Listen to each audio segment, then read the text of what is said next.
Dragon et Poison, une histoire, 2 volumes, mon avis. Let's go!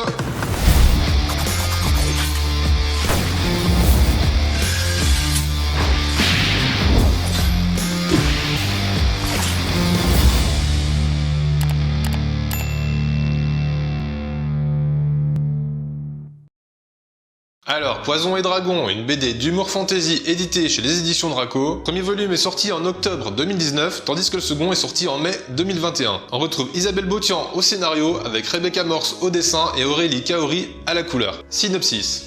Saviez-vous qu'il y a un dragon dans le puits au souhait? C'est lui qui exauce les vœux des citoyens de Pamoison. Enfin ceux qui parviennent à triompher des dangers qui mènent à sa tanière. Rose vénéneuse, singe venimeux et fielleuse tricoteuse, car à Pamoison, tout est empoisonné. Grayson le guerrier sans peur, Nevo le médecin roublard et Natch l'ingénieuse grande gueule sont les plus grands aventuriers de la cité. Ils sont aussi amis et concurrents sans pitié. Quand les premiers doublent la seconde et se lancent à l'assaut du puits, leur exploration finit en drame. 19 ans après, ce sont 2 vieux losers qui repartent affronter le dragon, réparer les imbécilités de leur moi du passé et accéder enfin à la gloire qu'ils méritent. Et peu importe si c'est comme ça que toutes leurs galères ont commencé, ils font confiance à leur bonne étoile. Après tout, pourquoi s'inquiéter lorsqu'il suffit de faire un vœu? Alors Poison et Dragon, est-ce que c'est bien et est-ce que ça peut vous plaire?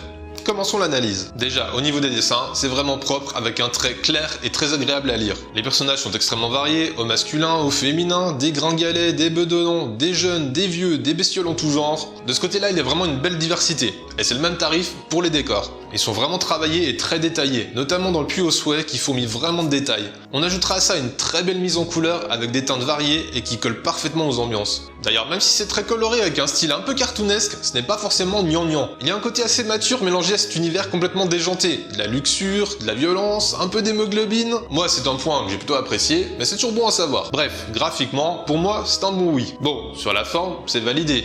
Mais sur le fond. Déjà, l'univers est assez original, avec tout ce délire sur les poisons, les contrepoisons, qui sont vraiment omniprésents dans le quotidien de Pamoison. Pamoison dont les citoyens passent leur temps à s'entretuer, bien qu'ils soient complètement nuls au combat. L'originalité tient également dans les mœurs des 3 personnages principaux, qui sont loin d'être des héros classiques de fantasy, comme on pourrait le croire au premier abord.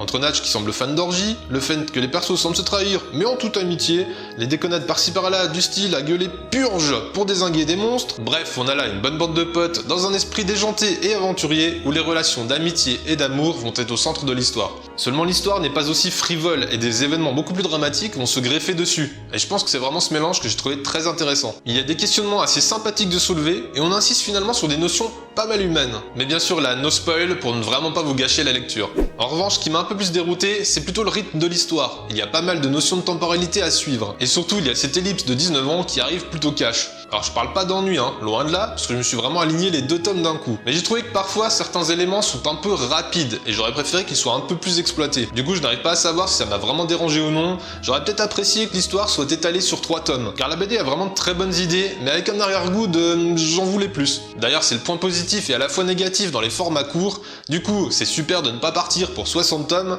mais d'un autre côté, parfois, on en voudrait un peu plus.